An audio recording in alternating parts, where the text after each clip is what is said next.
Dr. Jorge Vasaro, Francisco Díaz, María Andrea Dorado Castillo,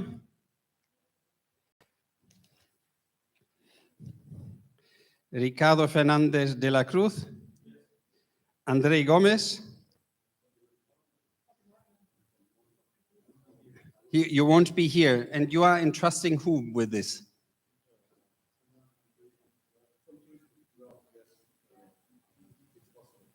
Okay. Manuela then from Turismo Portugal? Okay. Then we have Professor Dr. James Hanran. Yes? Professor Dr. Zhu. Yes? Then we have Professor Dr. Marianne. That is a no. Well, there's no C in English. Carolina Inés Garcia. Then shy? Yes, otherwise you get just half a seat. Professor Ioannis Spinalis? That is clear. Fabio Montanero? Sara Garcia Altman? Yes? Okay, and then those who are speakers at the summit.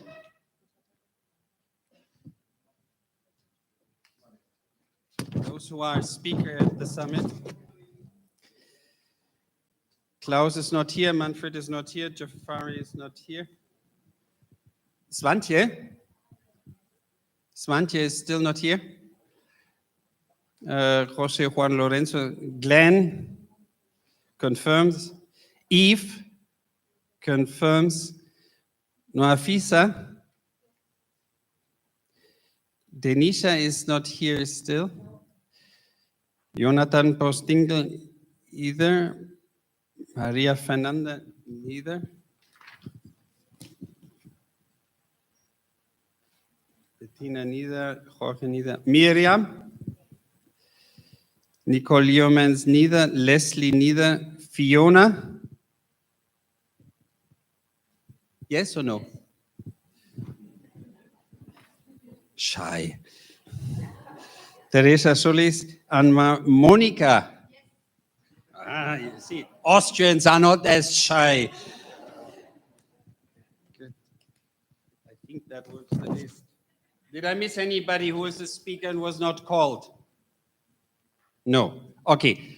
That is unfortunately the logic. So if somebody can't make it, please let us know. The seats are very limited, and then we would find a good replacement.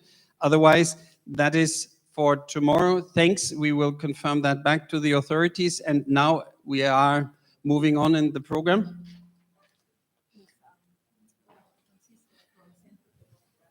Francisco Diaz, the Sustainable Tourism Observatory of Central Portugal. And we want to repeat what we were discussing already last year, linking national and subnational tourism policies. This is for us something very important to synchronize. And if there is one country, Sergio, I don't know what you have to do with that, who's rolling that out from a national level, but at the same time doing that already now for several years. We are very interested to hear how Portugal is advancing in that. As you know, those here in the room being present for several years, there were attempts in other regions of the world to synchronize observatories. This is the case of Indonesia. We had the case of Mexico, but some of them are succeeding, and we want to hear, especially right now from you, from Portugal, how that is going. Then, Monica, we have some hopes that will produce in the future in Austria. And then there are developments in Croatia ongoing. So this link for us is a very important, and it is also a very important discussion then with the MST link, which we need to see how are subnational observatories and national measurement efforts put into synchronization. Thank you. It's a pleasure to be here in 2 years in a row. For us, it's very important to share some experience especially to get from you new knowledge, because it's very difficult, our task in regions. I will, no, sorry, doesn't work. Oh, no.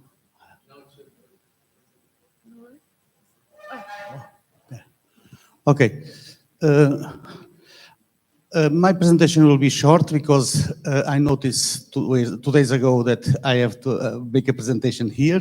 So I just got some information that I think that is more important. Our observatory is part of regional strategy of tourism sustainable development. We try to get data to inform decision makers at local, regional level. But our region is very specific. For example, if we compare region center of Portugal with Algarve, it's totally different. They have one region, historic region, and we have not. We have an administrative region that is formed with 8 different subregions. Cohesiveness of this region is low. Sometimes it's very difficult to put together, to align visions for the same goals. This is our first question.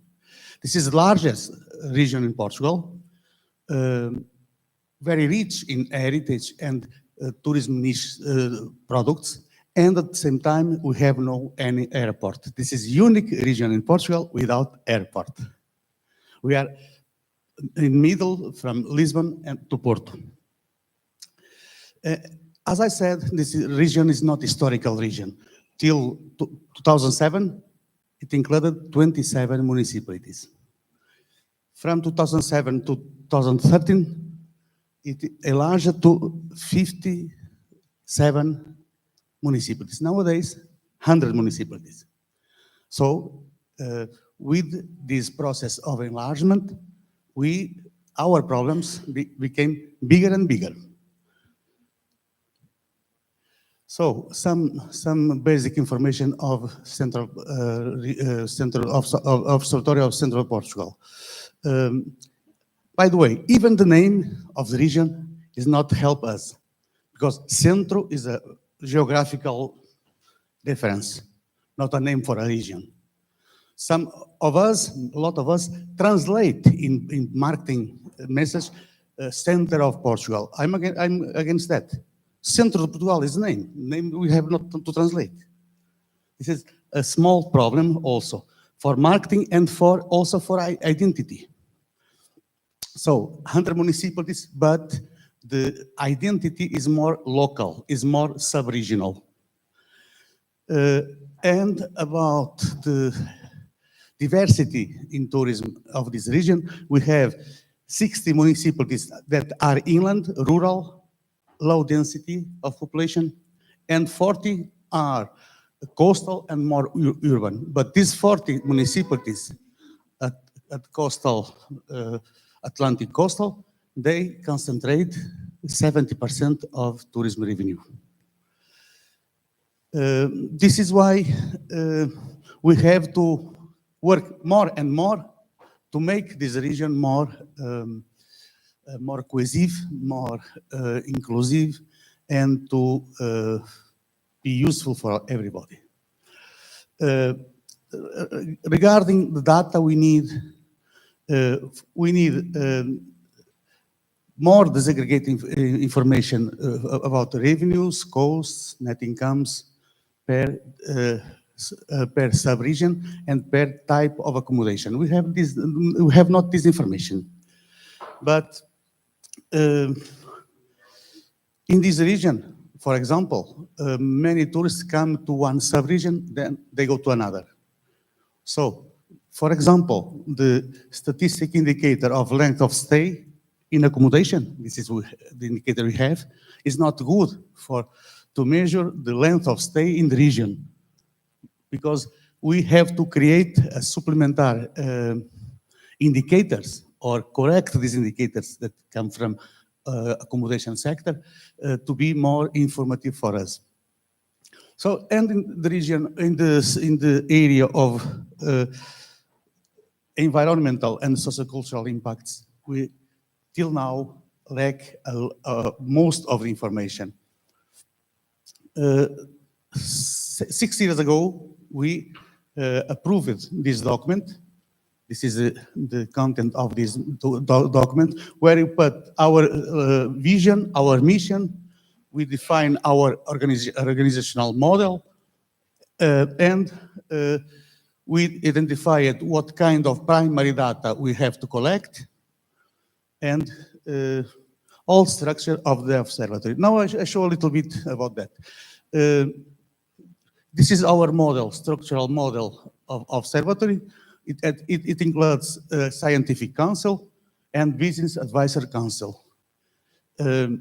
This is the regional work group. A management unit that I represent here works with municipalities, private companies, local, get information from local residents and tourists. This is our global model to work together, but sometimes it's difficult to implement that in reality.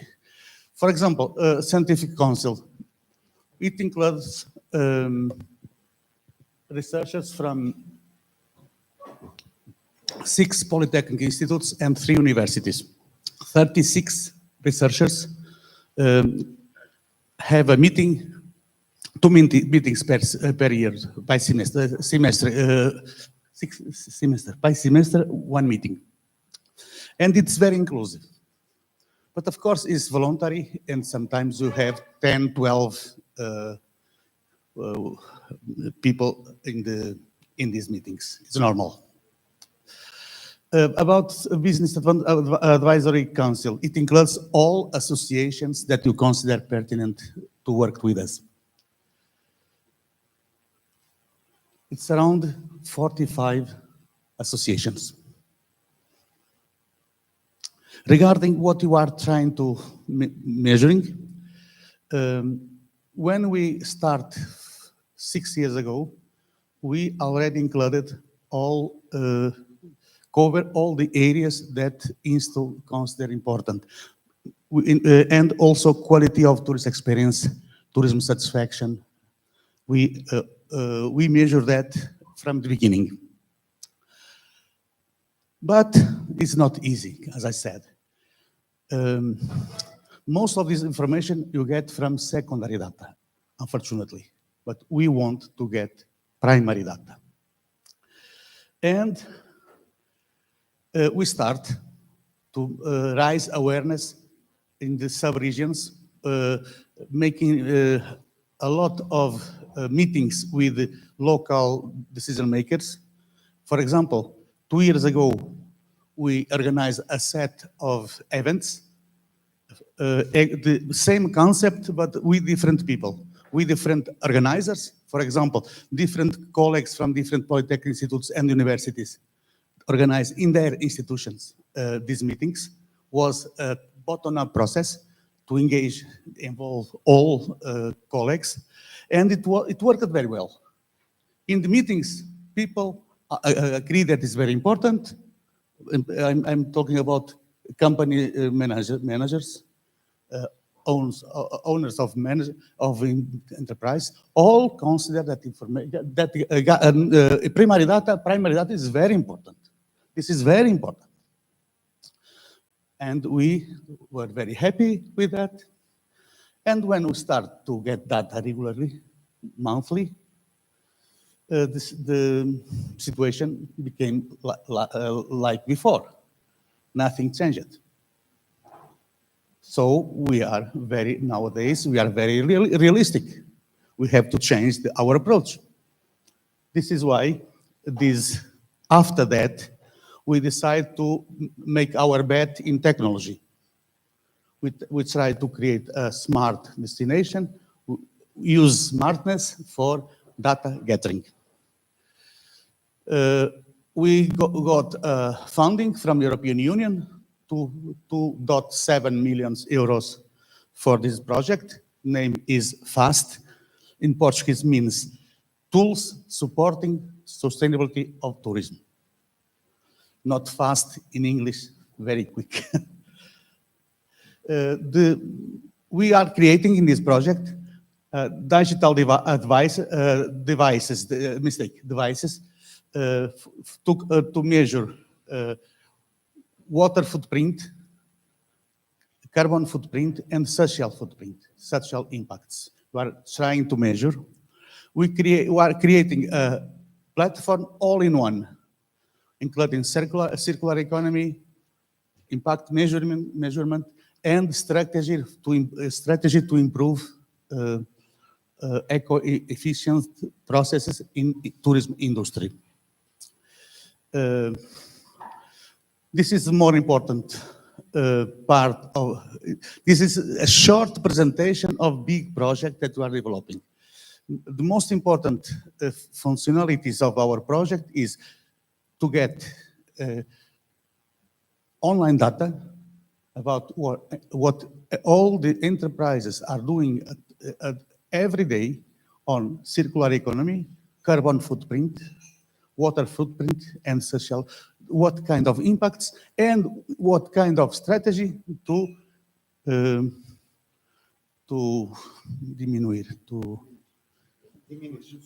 diminish the impacts. The enterprise that go with us on this process, they get automatically environmental certification by agreement with certification bodies. They are our partners in this project. Then we create passport for residents, because we don't distinguish in here tourist and resident. All they are consumers, all they have impact. We will separate them for statistical proposals. But in digital environment, it does make sense to create a priori different approach for local consumers and tourist consumers. This digital device also help us to create a model for measuring experience at destination. Every point of interest in the system can be evaluated online. Any information of tourists send data for himself, for enterprise where he is consuming, and for destination. It's a multi-level system. So just an example in Portuguese here about how we coordinate all the system to create tourist passport, company passport, and destination passport. This is a model that it included in the this is in our contract with developers. This is the basis of a model. They have to create these kind of interactions because the platform will be done, I think, in 5 months. All is already designed, including the prototype. Now we are developing the programming to improve, to present that for stakeholders. Then we have 1 year to engage industry in this system. Half of our budget goes to empowering of stakeholders. And it's that. Thank you.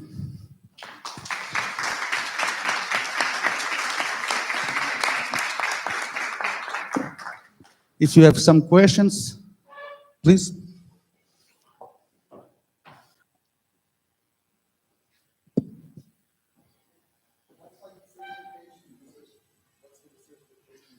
Certification bodies.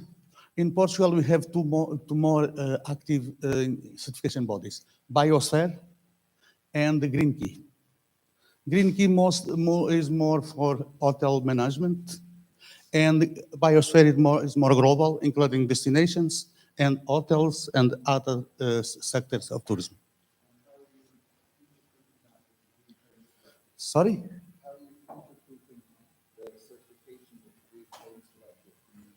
We,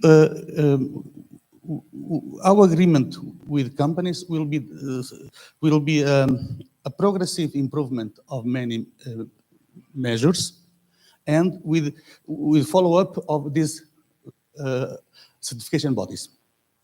If they go with us using our methodologies, our devices, ahead to the success, they automatically receive the certification without paying. It goes from our budget. This is why I said half of our budget goes to the implementation.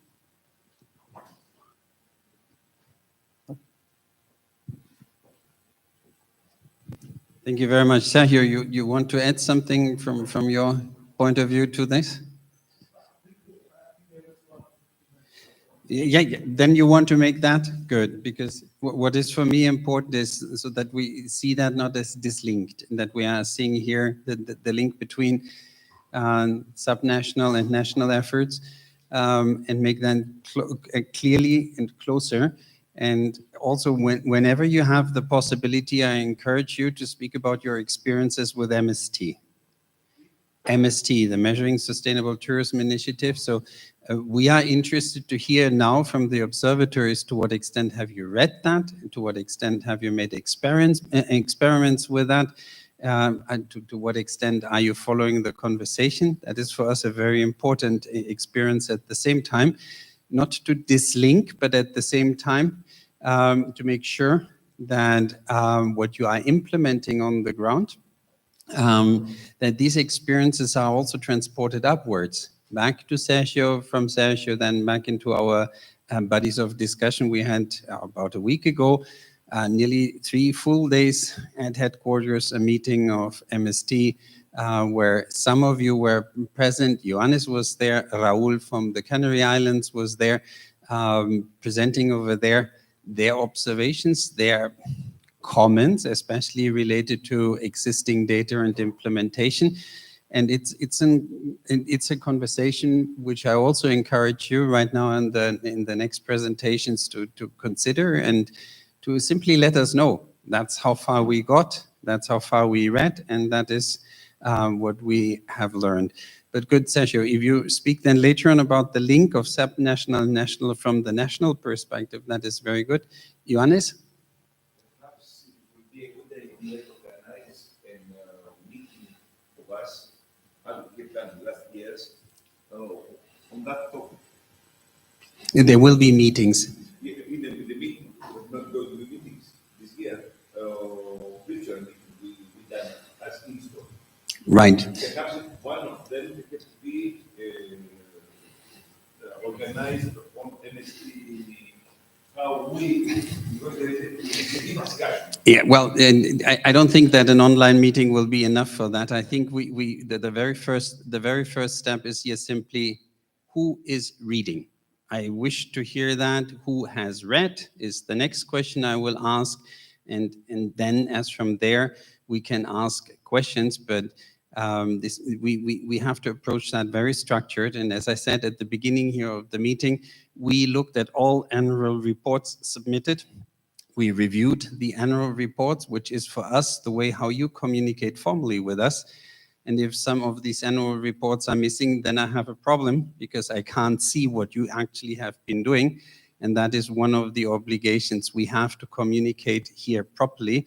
And that is the place where we also will look for the reporting on MST and other initiatives. And based on that, then very practical approaches. But the current subject area here right now was subnational. Thank you very much for the presentation, linking it with national policies. And the next one speaking is Thompson Okanagan. And I see Eve here in the good position of representing what Thompson Okanagan and an observatory we last year during the summit featured prominently, Glenn, where we actually reminded us of the origins of these observatories when we met at ITV. And it was not just Glenn in representation of the association and the tourism stakeholders, but it was also the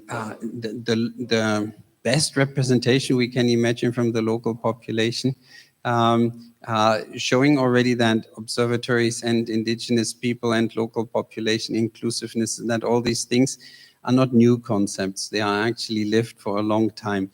Here in Canada, we have many of the local communities, but at the same time, we have also many interests in becoming destinations, because there is a very subnational focus in tourism management. And that's why we are very curious to hear how Thompson Okanagan has now advanced on that, how you are inspiring others in Canada and beyond. Eve, please. Thank you very much. Hello, everyone. Always a pleasure to come to this beautiful place at this beautiful event. So thank you for having me. Thank you. First thing, can I do the thing? I can do the thing. Yes. I know it's working. That first picture was a picture of Okanagan Lake, which is very close to where I live. And I would like to start by acknowledging that we live, work, and play on the unceded and traditional territory of the Sukanhaking Okanagan peoples. And within that, we have the Seals, Shakwapim, and Inklakapa peoples who have called this home since time immemorial. This is part of our truth and reconciliation actions that we take every day and every time we go anywhere and do any presentations. Oops, wrong way. User error. All right, so thank you very much. For those of you who don't know the region, we're going to give you a little bit of information. I promise it will be short. So the next few slides will give you a bit of an overview. So geography, where the heck are we? So we're in the southern region of British Columbia, Canada. Our region is a sub-region, and we're about the size of Ireland, which we say every single time. So I'm really glad you guys joined. Yeah, so we're named for two major geographical features, the one you've already seen, which is Okanagan Lake, as well as the Thompson River. We have 120 communities in our region and 33 Indigenous communities as well. And we've got the tallest, we like to brag, we've got the tallest peak in the Canadian Rockies. Yeah. And we also have a semi-arid climate of the southern Okanagan as well. So you really get a little bit of everything. All right, apologies for this terrible graphic, but I was curious to compare the size of Spain to British Columbia, and I found out that it's roughly about half the size of our province. So, well, I didn't include that island. I'm sorry. I know it's just a terrible graphic. I apologize. Especially when it's blown up. It's terrible. All right. So those who are familiar with TODA, we are a not-for-profit organization, or a regional destination management organization. We have a bunch of priorities: destination development, stewardship, of course, marketing, industry and experience development, and research services. And we service about 2,500 tourism businesses in our region. Okay, enough of that. So the topic is, how do we impact provincial and national tourism policy? What impact can a collection of regional tourism organizations have on state policies, and the state being, in this case, British Columbia, the province? So bear with me, a little tiny bit of history. So this is a group. This group is called the BC Regional Tourism Secretariat. And this group was formed during the pandemic to coordinate funding from the province to aid tourism businesses when there were essentially no tourists. Working together, the BCRTS, and there's going to be a lot of acronyms, created a provincially funded support program where each region could respond to the direct needs of businesses in their region. And so these are the 6 different regions across the province that make up the BCRTS. So after the pandemic, when this support was no longer needed in the same way, a natural extension of this work, the BCRTS continued to work together, supporting businesses in their individual sustainability journeys through the Tourism Sustainability Network, otherwise known as the TSN. So the Tourism Sustainability Network was to educate and bring along more businesses into the journey of sustainability by providing one-on-one support, coaching, access to expert consultants, and research materials to create a unique roadmap to sustainability for individual businesses. This program supported 250 businesses in 2023, and we are continuing with that work. So that's the TSN of the BC RTS. Sorry, it's awful. All right, so hopefully this is a video because we created a video that kind of explains the point of the TSN, and I'm hoping it might play maybe. After a few moments, it might play magically when, oh, yes, nope, that's the wrong one. That comes later. Nope, stop, don't look, Nope, no looking. Sorry, it's the other one. That one will come later. That was a teaser. All right. See, I've included time for technological switchovers in my talk. So, yes. Uh-oh. I sent the link too. If we can't, we can. It was beautiful, it had graphics, it was gorgeous. We actually have a website where you can go and look at it yourself right now on your phones. No, just kidding, don't do that. It's cunningly called tourismsustainability.ca. That one, we'll do that one after. Not one more slide, and then we can do that one. So tourismsustainability.ca has the video on it, right on the main page. It's okay. Sometimes there's a play button in the middle. If it was the PDF version, not the Google Slides, the link probably didn't. It's okay. Don't worry about it. Yeah, it's okay. Yeah, it's okay. Oh, can I, will this do something? Nope. Nope. Oh, what button do you think?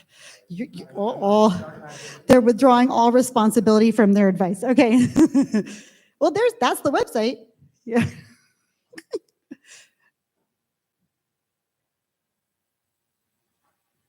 Well, maybe. Oh, cross fingers. Oh, well, this is hopeful. Nope. It's okay. Don't worry about it. It's okay. No problem. I'll go to the next. Can I go to the, maybe I can't go to the next slide now. Yeah, it's on that website. So the first link there is a website. Okay. I'm sorry. I think I made this. Wait, then scroll down. Damn, we're closer. There it is. Okay. Oh my gosh. Uh-oh.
Awesome. There's the website link. So you can go and listen to it again if you'd like.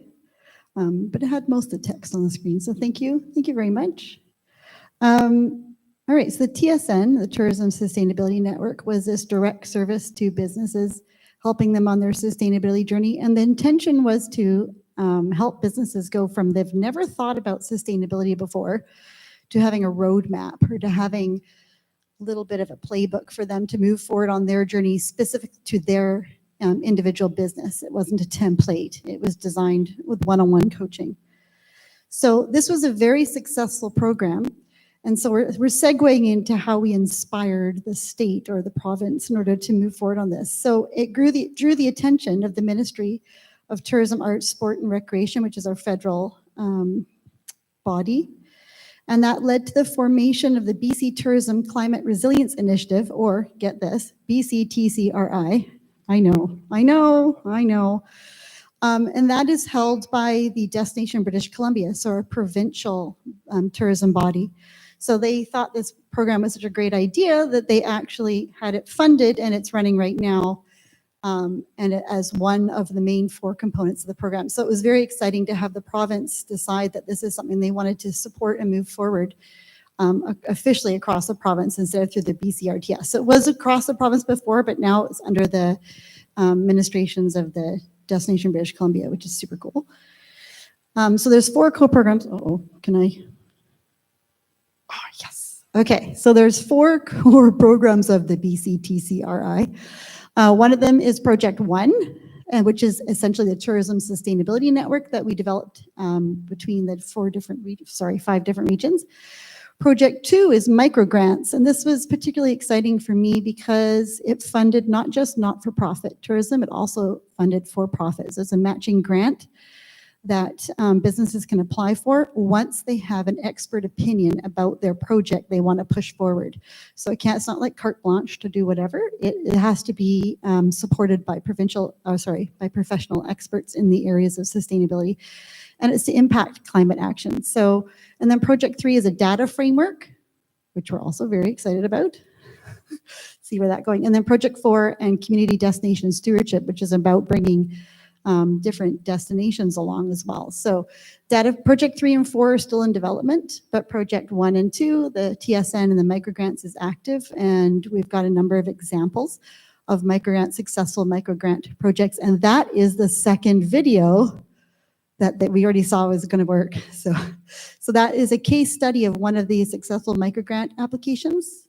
So I thought that was a very good segue into seeing how it's actually working on the ground. Maybe. Do I have to push something? You guys gonna switch? Yes, please. Oh, that's the last slide. See, there's a sneak peek. Okay, cool.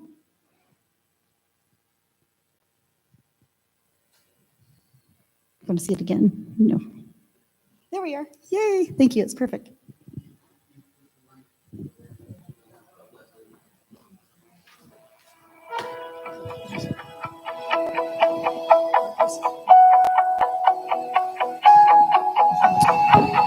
My name is Vicki Roy. I am co-owner of Fish Pot Lake Resort. We're a year-round campground resort that offers 8 lakeside cabins for fishermen, hunters, and families. So my husband and I bought the resort in 2005, and we've now been here 19 years as of this year. We have a volcano at the end of our lake. That is actually how our lake formed 7,000 years ago. We have one of the highest deposits of black lava anywhere in the world, other than Hawaiian Islands. In 2017, we were part of the Pronto wildfire, which was 18 forest fires merged into one massive forest fire. My husband and I reached out to Forest for Tomorrow, and we were selected to receive 1.7 million trees on behalf of Fish Pot Lake Resort to help reseed the sides of the roads and to all our neighbors' properties and ourselves. They figured within 10 years we'd be able to see a sea of nice, healthy green trees. It's nice to see how tall they've come, how healthy it's made the forest. The animals are coming back. Climate resiliency is really important to our company because we live in the heart of the forest already. Our goal isn't to do any damage to the forest. Our goal is to help the forest be healthy. We applied to the BC TCRI program with the idea of changing our off-grid resort to solar panels and harnessing power of the sun instead of using fossil fuels. The project funding went towards helping us purchase solar panels, batteries, and an inverter for the resort. But without this funding, we would not have been able to do this project on our own. The costs were just too high. The program did help us move forward with our sustainability problems with the idea of taking away the need for reliance on diesel. We're saving anywhere from $12,000 to $18,000 this year alone. Even if we were to run 1 hour a day to charge up batteries, it's $30, $40 worth of diesel. I think it'll be a financial benefit for any business not to have these costs. The next steps for us would be food sustainability. Our goal would be to purchase a greenhouse so that we can grow our own fruits and vegetables, to have healthy, nutritious meals that we can feed to our guests, and to have that ability that we have the food here. We do not necessarily have to travel an hour and a half to Quesnel and back. The BCTCRI program was actually very easy to apply for. There was advisors to walk you through just different steps of your application. I think for others and other businesses, this program will be very financially beneficial. The funding for the Climate Resiliency Grant helped us be able to cut our fuel costs by 100% this summer already.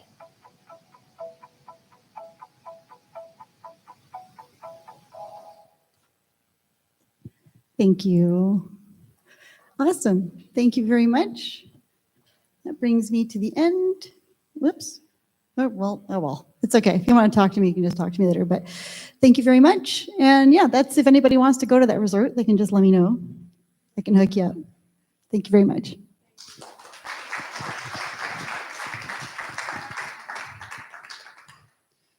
Thank you very much, Eve. And Dr. Sergio Guerrero will right now complement what I invited him before to do, and that is actually what we are very much looking forward. And Sergio, how many years do we know each other? 20. Good Lord. But we are still young. That's the good news. Well, good morning, everyone. Pleasure to be here. Thank you, Dirk, for your kind words in the beginning of the session. And first and foremost, for allowing me to be part of this network since, I would say, almost day one. And this is one thing that I always take home, is the privilege of being part and learning with others that have exactly the same kinds of problems, some of them solutions. And that's, I would say, the biggest benefit that we have around, because let's see, this is working, cool. We've started, and for the ones that were here before in previous sessions, you've heard some of this. We've started on the opposite side of most of the cases of the observatories that we have on the table. We've started with the destination side, because we felt that all this is true. Issues are becoming local, management is becoming local, and for us, the way that we see, and we have the benefit of having today the president of the Algarve, the biggest region in Portugal, with us, Andrea here, and Duarte also, but also the Observatory of Centro. And we've started because we see that they have a problem. They have to manage pressure, they have to manage impacts in the destinations, and they need tools. And management is not easy, and the journey was not easy. So every time that Dirk invites me to come here, I always say, well, he's trying to test me if I quit, because this took us a long time before getting where we are now. And it's thanks to the work of our network. So a lot of things have been said already. First, it's becoming local. Second, we are shifting from marketing to management, because we have to deal with impacts at local level, but destinations don't have tools. And I believe that this network and the guys around the table that are producing data and evidence based on this have a role to play in providing to destinations the tools they need to actually take the decisions. Otherwise, they will take the decisions like they all did in all over the time. So which is not acceptable with the level of things that we have. We'll launch this year after 7 years of work, we managed to have all our regions into one single network. We've created destination watches after, you cannot imagine how much time did we take to get to this name. And it happened in 20 seconds. But what is the Destination Watch is the network of the 7 observatories that we have in each one of the 7 tourism regions in Portugal. So everyone is on board. Some of them are speeding up in a pacey way. Some of them are starting, but what we want is this network to be, I would say, our INSTO at national level, that works together towards a common vision on sustainability measurement. That is one thing. So answering a bit on MST's challenge that Dirk was mentioning, I'm advocating since day one the integration of MST into the work of observatories. I think we are now in the time of doing that. MST was approved by the UN Statistics Committee, so it's time for merging, for trying to integrate what we do here brilliantly at the observatories level and what we do at our common framework for the future of tourism. So we'll launch this in June, and the objective is to support. So this is not a data project for data guys. This is a data project for supporting destination management, because they are the ones to take decisions, and they are the ones that need data and knowledge sharing. 5 big pillars of work of this network. First, a network. It happens a lot. People don't know each other. People don't know what other tools they are using. People don't know about the failures that are using. As important as the things that we do good is the time and money that we save to people say, that doesn't work, let's try another one.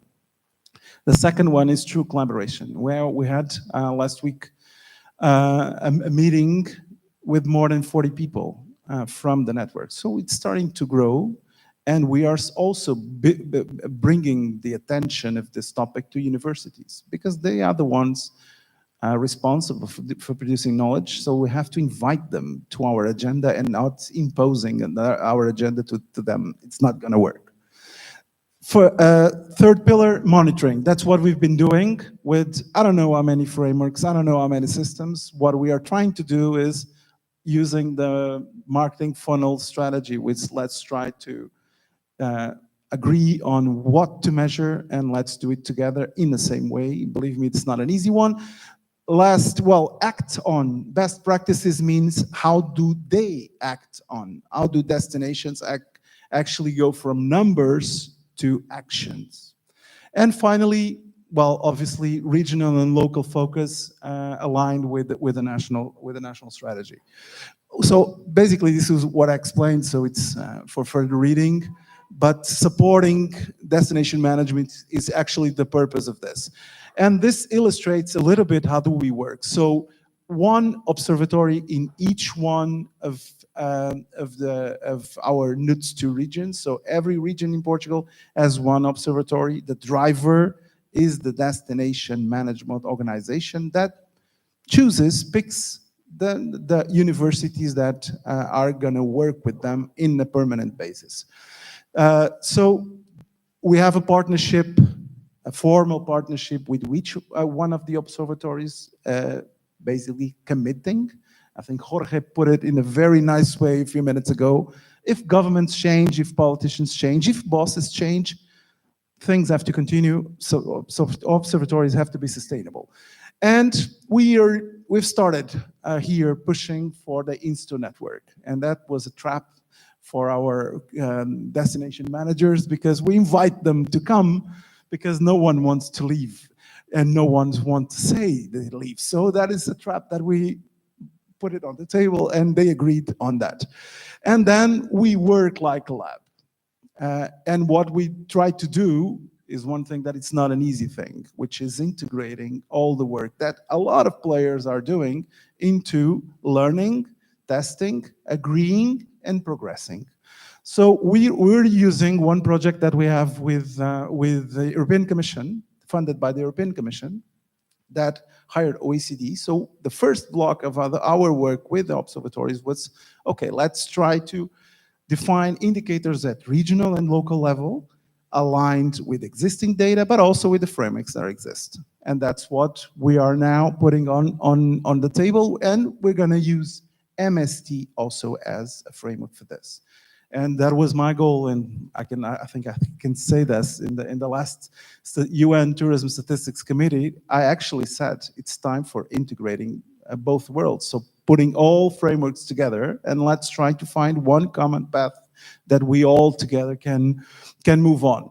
But this is the role of the observatories, the two first blocks. The third block is our role at national level. We know that funding is not easy. We know that guaranteeing dedicated people to observatories is not easy.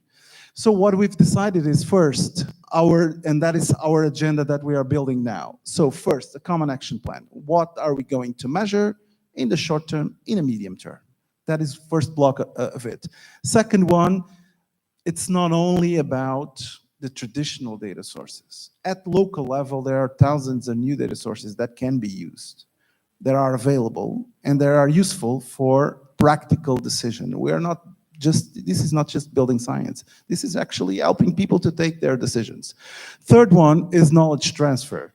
Sometimes data guys, and I run a team of data guys, have one problem. We assume that people that have to make decisions know everything about what the data that we're producing. Believe me, it's totally wrong. After 200 dashboards that we've been producing, believe me that we've tested everything that is possible that doesn't work. So we have to transfer the knowledge. We have to sit with the guys that have to take the decision and say, guys, well, if you change this instead of this, you will get to that decision. Sustainability is one key driver, but if you think about market expansion, is exactly the same.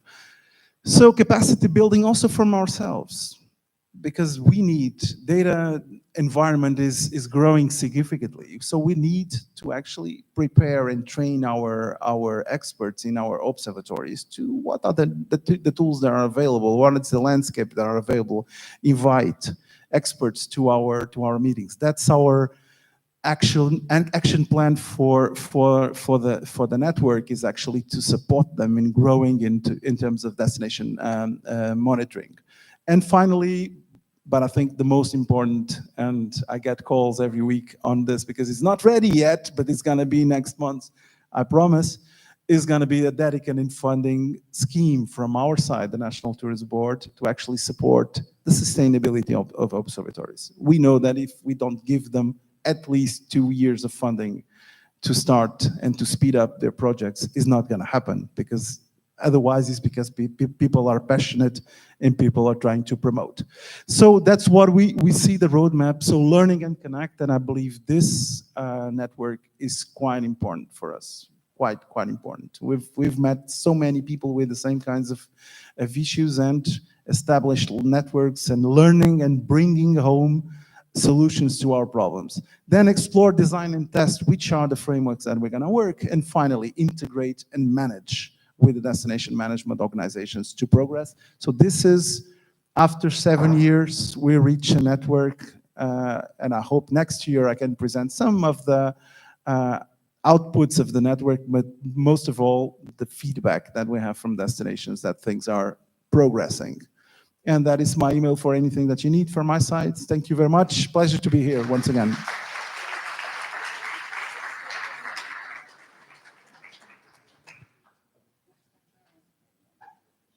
I like these conversations with Sergio.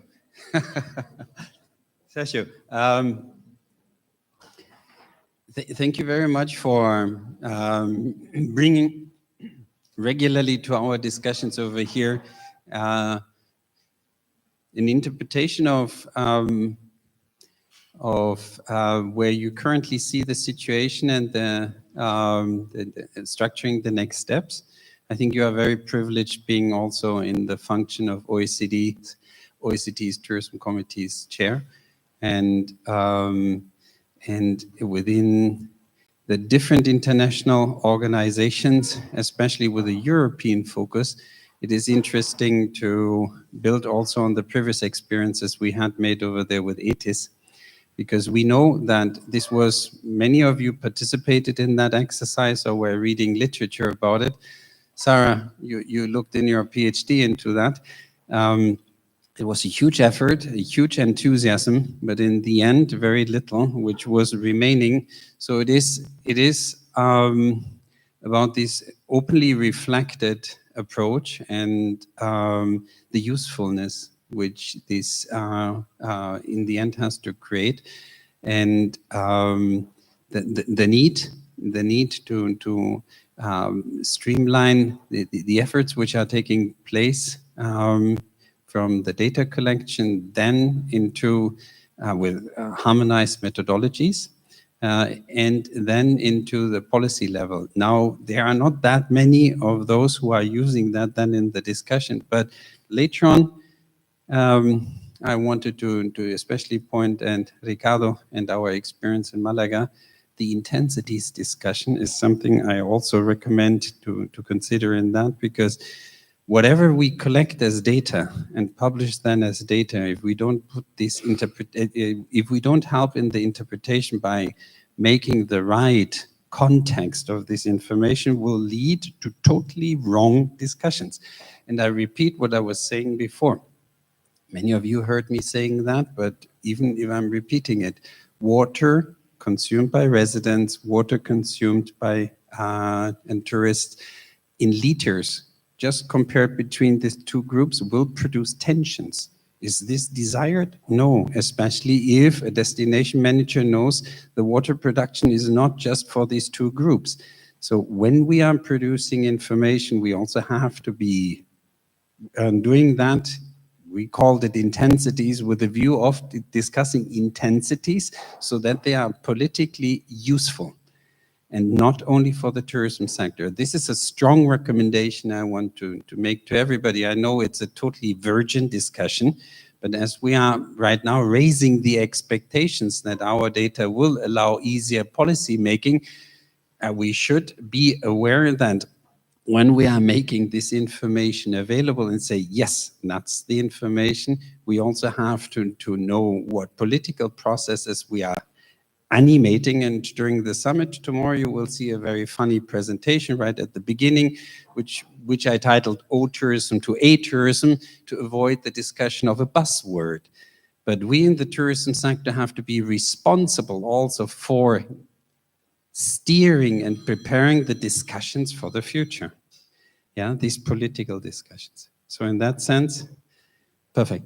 In that sense, just moving on, Cordula is the one who tells me that we have later on a very interesting element where we have to move in the agenda a little bit, the lunch. But basically, we continue right now until that moment. We do. Yes? Okay, because we are well taken care of when it comes to lunchtime as well. So the next presentation is the Tourism Observatory of Cali. You know, there is where the next COP is taking place, and we're very grateful for the support over there. The usual CBD challenges of a COP. So Maria Andrea Dorado Castillo, who is the director of the Cali Tourism Observatory, Sitio Valle de Cauca, will speak to us about stimulating research, innovative outreach methods.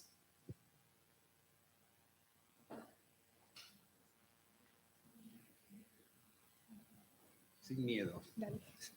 De frente está el límite con la instalación. Oh, no, es para nosotros. Como soy video, para...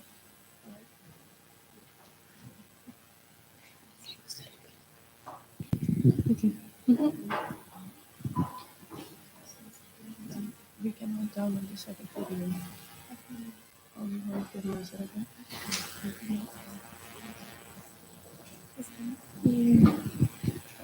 ¿No puedes ver de pronto el link? ¿Qué te digo? No logro, perdona, por el segundo video no logro bajarlo. Listo, pero puede ser el link, el link que te voy a enviar. Aquí. Es que sí. Y se le pone como presentar. Ahí va la... Ok. Sí. Y espérate, vamos a ver si se puede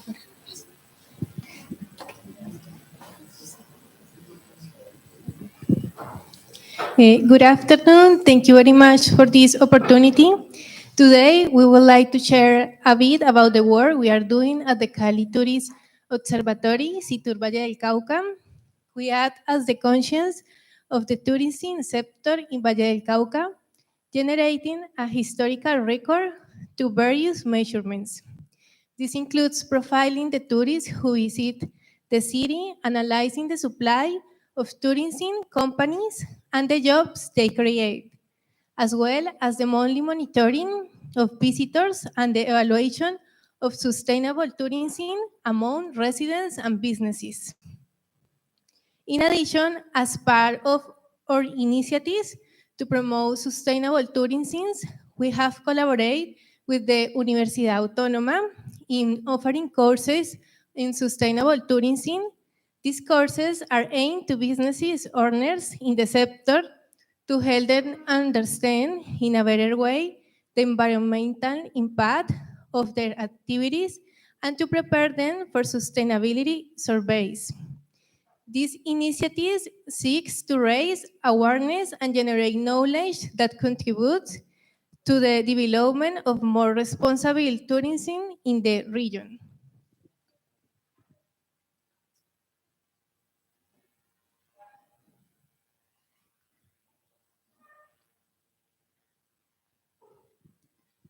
Okay, so let's talk about how we work at the Cali Observatory. The Cali Tourist Observatory is a private entity managed by Cotelco, the Hotel Association, which brings together business owners, territorial entities, and universities, thus facilitating the management of the various measurements we conduct. Thanks to the collaboration of these entities, we can collect and analyze information, and with the support of universities, we generate useful knowledge and scientific articles, adding value to the collected data.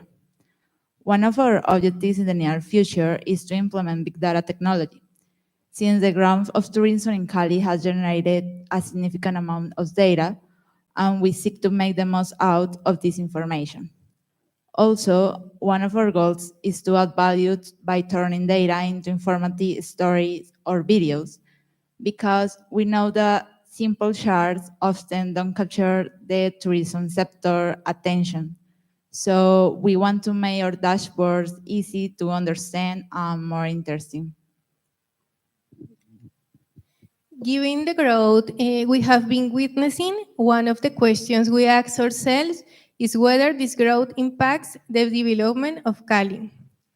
As the city has a complex historical background, being located in the Colombian Pacific and has experienced migration processes that have shaped its identity.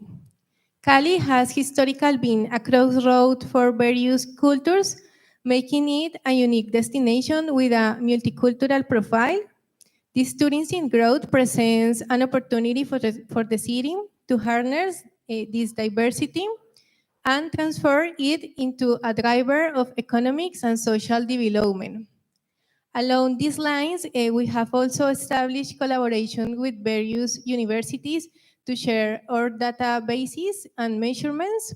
We want students to use information in their thesis work, which will allow them to better understand the socioeconomic impacts of tourism and generate new knowledge on how the sector can influence the progress of Cali.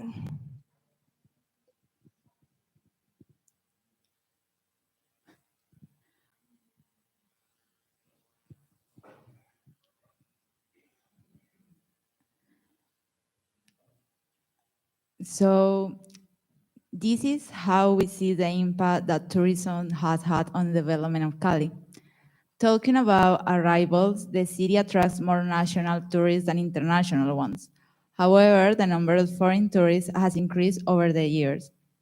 We expect a 7% growth this year compared to the previous one, thanks to import events like COP16, cultural events, and festivals that draw visitors mainly from the United States, Mexico, Spain, and Germany. This has led to growth in the tourism supply in recent years, with a 4% increase this year compared to last year. Looking at the right side of the slide, we can see this map that shows the distribution of some of these tourist companies, highlighting a concentration in certain areas of the city. This growing supply presents significant challenges in terms of sustainability. This is why it is important to consider the perception that residents and businesses have about the impact of tourism.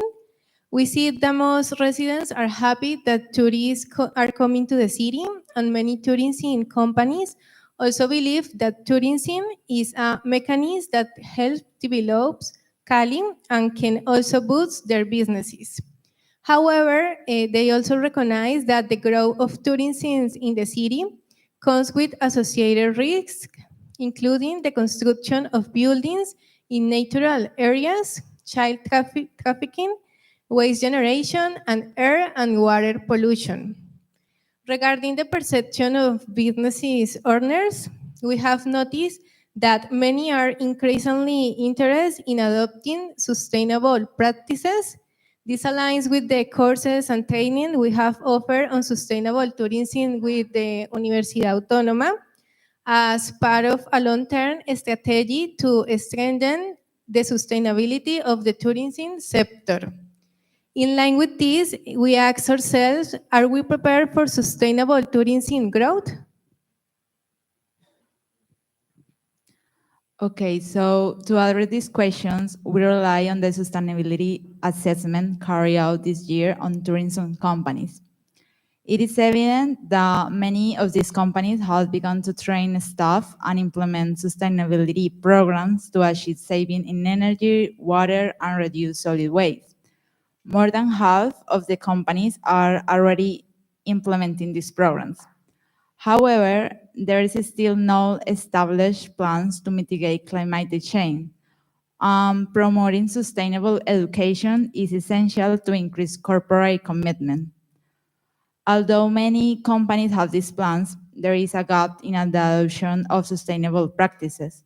We are expecting that next year these indicators can be improved with the support of training offered, for example, by Cotelco Valle and universities such as the Autónoma University.